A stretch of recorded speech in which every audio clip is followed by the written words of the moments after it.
नमस्कार, मैं कमलेश कबीर आपका एक बार फिर स्वागत करता हूं इस नए एपिसोड में। आज हम बात करेंगे मनीष सिसोदिया की जमानत याचिका खारिज होने के फैसले की कि आखिर जो है मनीष सिसोदिया की जमानत खारिज क्यों हुई, उसके पीछे सुप्रीम कोर्ट ने किन चीज़ों को आधार बनाया, उसका हम पूरा विश्लेषण करेंगे। साथ में हम विश्लेषण करेंगे जैसे ही फैसला आया उसके तुरंत बाद ईडी ने जो है वो आम आदमी पार्टी के संयोजक और दिल्ली के मुख्यमंत्री अरविंद केजरीवाल को समन दिया और 2 नवंबर को उनको हाजिर होने की पूछताछ के लिए एक तारीख दी। ये अब तक की इसमें डेवलपमेंट थी। अब इसमें अरविंद केजरीवाल का क्या रोल है उस पर हम विश्लेषण करें उससे पहले हम बात करेंगे कि मनीष सिसोदिया की जो जमानत याचिका है वो खारिज क्यों हुई। आपको पता होगा 17 अक्टूबर को इसकी सुनवाई हुई थी और उसके बाद में फैसले को सुरक्षित रख लिया गया था। और उसी के बाद में जो है वो मीडिया हाउस से लेके जितने भी पॉलिटिकल एनालिसिस जो करते हैं राजनीतिक विश्लेषक, वो एक अनुमान लगा रहे थे कि अब की बार जो है वो शायद मनीष सिसोदिया को जमानत मिल जाएगी। और कोर्ट ने ईडी, आपको पता होगा, कोर्ट ने इशारा भी किया था कि अगर आपके पास सबूत नहीं है तो हम ज़्यादा दिन तक जो है इस व्यक्ति को जेल में नहीं रख सकते। और उसके बाद में आम आदमी पार्टी की तरफ से और विपक्ष, जिसकी दिल्ली में विपक्ष की बात करें भारतीय जनता पार्टी की तरफ से जो है वो नए नए आरोप एक दूसरे के ऊपर लगाए जा रहे थे। लेकिन अब सबसे पहले, जब कल मनीष सिसोदिया की जमानत याचिका खारिज हुई, मैंने इससे पहले ही वीडियो में बताया था 2 दिन पहले कि मनीष सिसोदिया की जो जमानत याचिका है वो खारिज होगी। उसके पीछे क्या आधार दिया था वो आप उस वीडियो में देख सकते हैं। लेकिन उसके बाद में कल ऑर्डर की जो कॉपी है उसमें किन चीजों को आधार बनाया गया, तो सबसे बड़ा जो आधार था वो था 338 करोड़ रुपए का घपला हुआ है। ये कोर्ट ने जो है वो मान लिया है। अब यहाँ पे आपको थोड़ा सा जो है वो कंट्रोवर्शियल जरूर लगेगा, लेकिन एग्जैक्ट फिगर आप देखोगे कि कभी 100 करोड़, कभी 150 करोड़, कभी 200 करोड़, ऐसे अलग अलग फिगर्स आ रहे थे। लेकिन अब कोर्ट के ऑर्डर में अगर 338 करोड़ रुपए हैं तो ये एग्जैक्ट फिगर कैसे आया इसकी भी हम चर्चा करेंगे इस पूरे में वीडियो में। तो वीडियो थोड़ा सा जो है वो बड़ा बन सकता है, लंबा हो सकता है, इसलिए आप जो है वो थोड़ा पेशेंस रखें और इसको अंत तक जो है वो वीडियो में बने रहें। सबसे पहले हम बात करेंगे कल के ऑर्डर की कॉपी की। तो इसमें जो सबसे बड़ी जो बातें थी वो कौन सी चीजें निकल के सामने आई, तो इसमें जो थे वो 2 जजों की बेंच, आपको पता होगा एक जज जो है वो खन्ना साहब और दूसरा एस एन भट्टी, इन दोनों की बेंच ने ये जो है वो जमानत याचिका खारिज की थी। अब उनके आधार जो है वो क्या क्या आधार दिए हैं वो हम देखते हैं।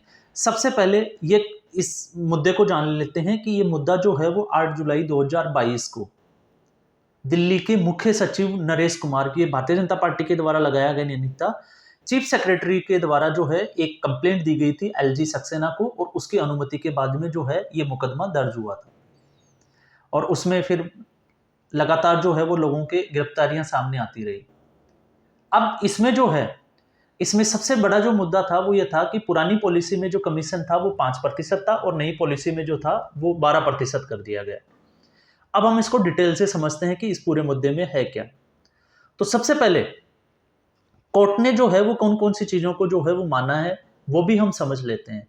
तो इस पूरे मुद्दे पे अगर हम नजर डालते हैं और कोर्ट के ऑर्डर की कॉपी की अगर हम बात करें तो ये जो मुद्दा था, इस मुद्दे में सबसे पहले आपने एक नाम सुना होगा, विजय नायर, ओनली मच लाउडेड कंपनी की एक इवेंट कंपनी चलाता था और 2014 में 2014 में ये आम आदमी पार्टी के संपर्क में आता है।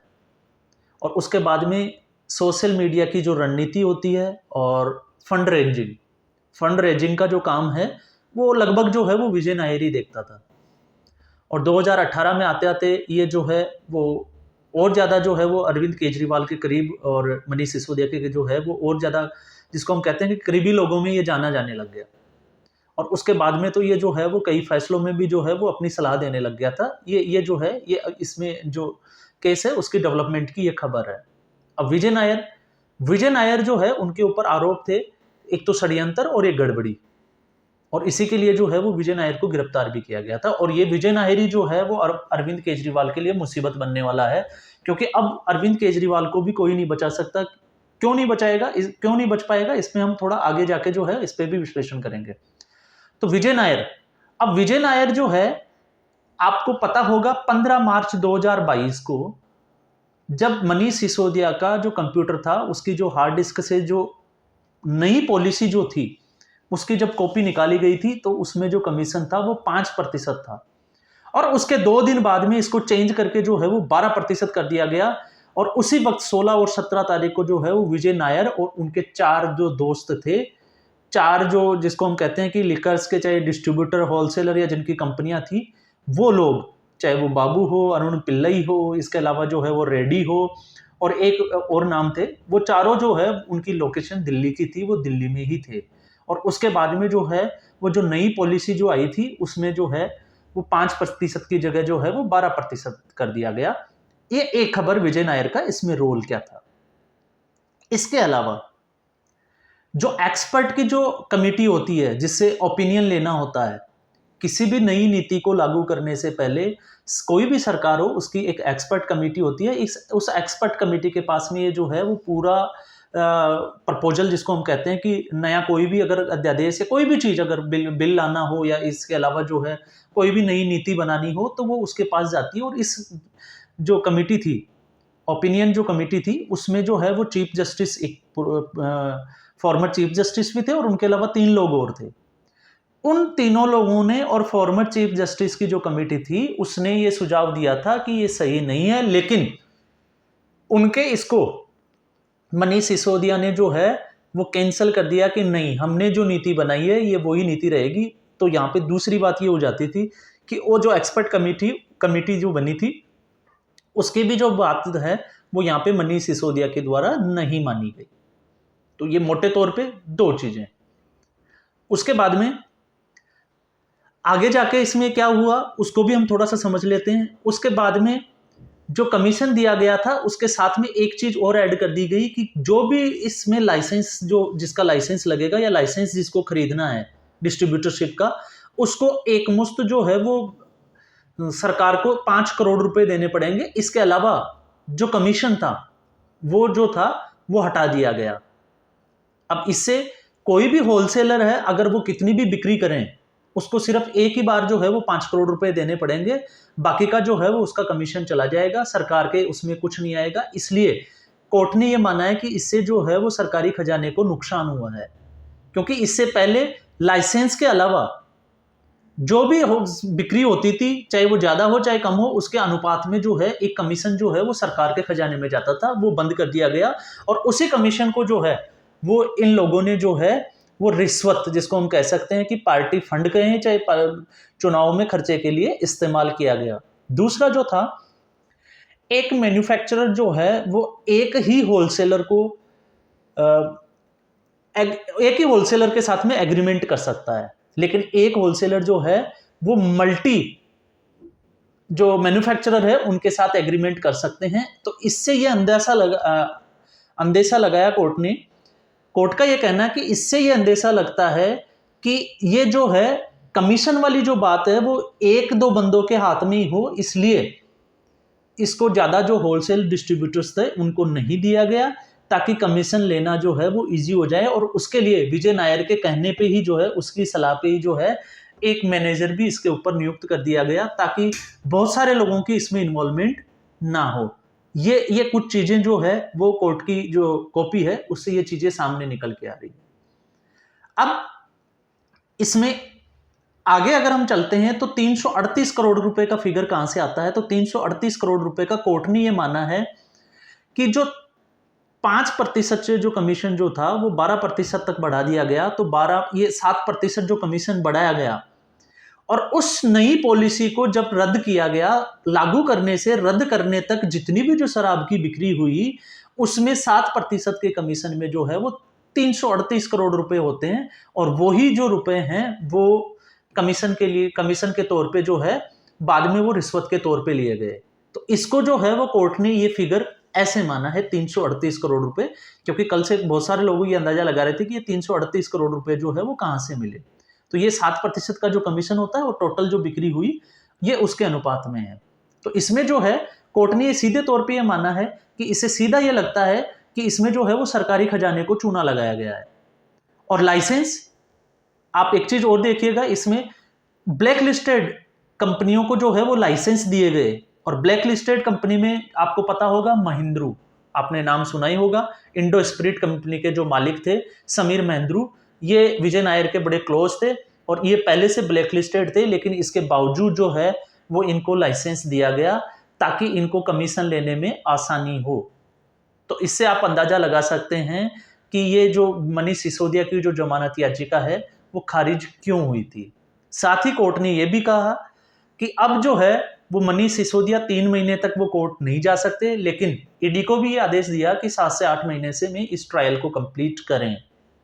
तो 3 महीने तक मनीष सिसोदिया जो है वो जेल में ही रहेंगे, उसके बाद में ये जमानत के लिए जा सकते हैं। लेकिन जब तक इसका ट्रायल पूरा नहीं होगा, अब इससे कोर्ट की कॉपी से ये लगता है कि अब मनीष सिसोदिया जो है वो 7 से 8 महीने के लिए परमानेंटली जो है वो जेल में जा चुके हैं, अब वो तिहाड़ में ही रहने वाले हैं।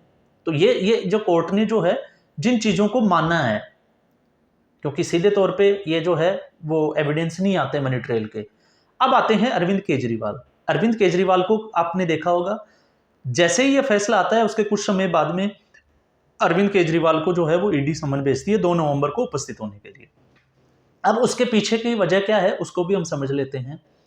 क्योंकि दिल्ली की जितने भी जो फाइनेंशियल जो डिसीजंस होते हैं गवर्नमेंट के, वो जो है वो सीएम की अनुमति के बिना, मुख्यमंत्री की अनुमति के बिना नहीं हो सकते। चाहे वो किसी भी नीति में बदलाव हो, चाहे फाइनेंशियल जो है वो उसका कमीशंस वगैरह जो है वो चाहे उसको बढ़ाना हो चाहे घटाना हो।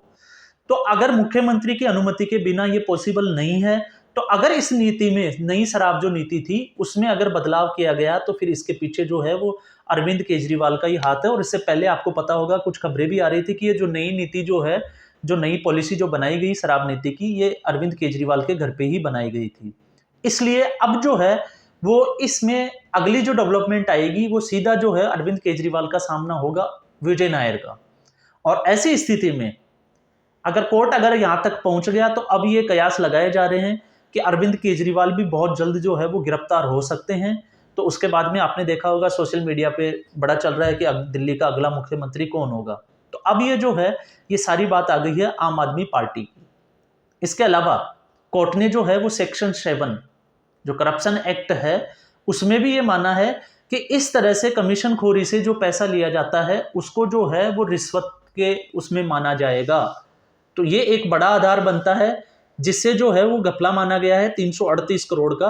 तो यहाँ पे ये सारी चीज़ें, चाहे वो लाइसेंस जो है वो प्राइवेट कंपनियों को देना हो, चाहे कमीशन का बढ़ाना हो, इसके अलावा जो है होलसेल डिस्ट्रीब्यूटर्स जो थे, एक होलसेल डिस्ट्रीब्यूटर जो है वो मल्टी मार्केट जो कंपनियां हैं, मैन्युफैक्चर कंपनियां, उनके साथ एग्रीमेंट कर सकता है। लेकिन कोई भी मैन्युफैक्चरिंग कंपनी जो है वो एक से ज़्यादा होलसेलर के साथ में डील नहीं कर सकती, ताकि इसमें जो है वो डील करना आसान हो, 1 या 2 बंदों से ही इसमें डील हो।